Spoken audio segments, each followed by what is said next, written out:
Hello friends, ഇന്നലെ നമ്മൾ പറിച്ച വെണ്ടയ്ക്ക വെച്ചിട്ടുള്ള ഒരു റെസിപ്പിയാണ് ഇന്ന്. വെണ്ടയ്ക്ക തോരനാണ് ഇന്നത്തെ നമ്മുടെ വീഡിയോ. നമുക്ക് ചോറിൻ്റെ കൂടെയൊക്കെ കഴിക്കാൻ പറ്റിയിട്ടുള്ള നല്ലൊരു ടേസ്റ്റി ആയിട്ടുള്ള റെസിപ്പിയാണ്. അപ്പോൾ നമ്മൾ ആദ്യം വെണ്ടയ്ക്ക കഴുകി വൃത്തിയായി ചെറുതായി അരിഞ്ഞെടുക്കുകയാണ് വേണ്ടത്.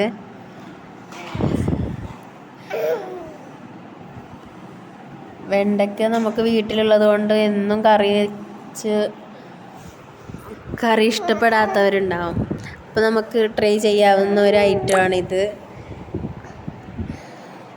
നിങ്ങൾക്ക് ഞങ്ങളുടെ വീഡിയോ ഇഷ്ടപ്പെടുകയാണെങ്കിൽ ലൈക്ക് ചെയ്യാൻ മറക്കരുത്, സബ്സ്ക്രൈബ് ചെയ്യാനും മറക്കരുത്.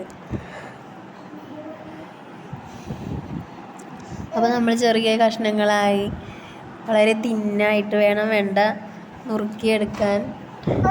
അപ്പോൾ വെണ്ടയ്ക്ക ചെറുതായി അരിഞ്ഞെടുത്തിട്ടുണ്ട്. ഇനി നമുക്കിതിലേക്ക് ആവശ്യമായിട്ടുള്ളത് ഒരു സവോള, ഒന്ന് വേണ്ട, ചെറിയ ഒരു സവോള മതി, ഒരു പച്ചമുളകും. അതിലേക്ക് മഞ്ഞൾപ്പൊടി, മുളക് പൊടി, കടുക്, കറിവേപ്പില, ഇത്രയും ഇൻഗ്രീഡിയൻസേ ഉള്ളൂ. ഇനി നമ്മൾ പാൻ അടുപ്പത്ത് വെച്ചിട്ടുണ്ട്.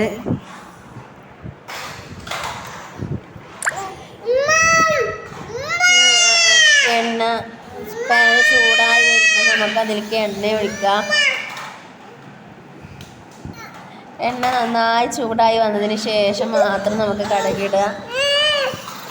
എണ്ണ ചൂടാവാതെ കടുകിട്ട് കഴിഞ്ഞാൽ കടുക് പൊട്ടില്ല ഫ്രണ്ട്സ്. നമ്മൾ കടുക് ഇട്ടിട്ടുണ്ട്. എണ്ണ നന്നായി ചൂടായി വന്നപ്പോൾ തന്നെയാണ് കടുക് ഇട്ടിട്ടുള്ളത്. കടുക് നന്നായി പൊട്ടിത്തെറിക്കുന്നുണ്ട്. ഇനി നമ്മൾ അതിലേക്ക് കറിവേപ്പിലയാണ് ഇടുന്നത്.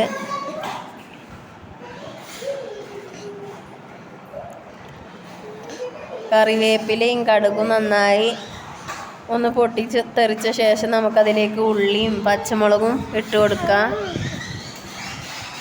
നമ്മൾ എത്ര ക്വാണ്ടിറ്റി വെണ്ടയ്ക്കാണ് എടുക്കുന്നതെങ്കിൽ അതിന് അനുസരിച്ച് വേണം ഉള്ളി എടുക്കാൻ വേണ്ടിയിട്ട്. ഞാൻ കുറച്ച് മാത്രം വെണ്ടയ്ക്കയുള്ളൂ, അതുകൊണ്ട് ചെറിയ ഒരു ഉള്ളിയാണ് എടുത്തിട്ടുള്ളത്. ഇനി അതൊന്ന് എണ്ണയിൽ കടന്ന് ചെറുതായി ഒന്ന് വഴഞ്ഞ് വന്നതിന് ശേഷം നമുക്കതിലേക്ക് എന്ത് ചെയ്യാം, വെണ്ടക്ക നുറുക്കി വെച്ച വെണ്ടക്ക നമുക്കതിലേക്ക് ഇട്ട് കൊടുക്കാം. മുഴുവനായിട്ട് ഇട്ട് കൊടുക്കണം.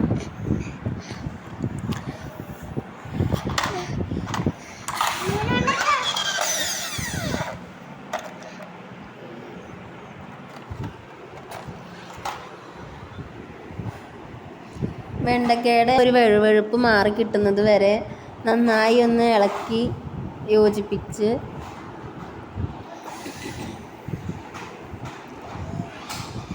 വെണ്ടയ്ക്കയുടെ വെഴുവെഴുപ്പുള്ളത് കൊണ്ട് തന്നെ വെണ്ടയ്ക്ക തോരനൊന്നും ഉണ്ടാക്കാൻ ഇഷ്ടമില്ലാത്ത ആളുകളുണ്ടാവും. നമുക്കിതൊരു വെഴുവെഴുപ്പൊന്നും ഉണ്ടാവില്ല കേട്ടോ. ഉപ്പ് നമ്മൾ ഇട്ട് കൊടുക്കുന്നുണ്ട്. ഇനി ഇടുന്നത് കാശ്മീരി മുളക് പൊടിയാണ്,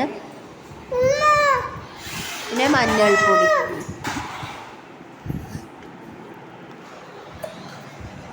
ഇനി ഇത് നമ്മൾ നന്നായി യോജിപ്പിച്ച ശേഷം അടച്ച് വെച്ചിട്ട് വേവിക്കുക. അടച്ച് വെച്ചിട്ട് വേവിക്കുകയാണ് ഇനി നമ്മൾ ചെയ്യേണ്ടത്. അപ്പോൾ ഞങ്ങളുടെ ഇന്നത്തെ വീഡിയോ ഇത്രയേ ഉള്ളൂ. അപ്പോൾ വെണ്ടയ്ക്ക തോരൻ ഇവിടെ റെഡി ആയിട്ടുണ്ട്.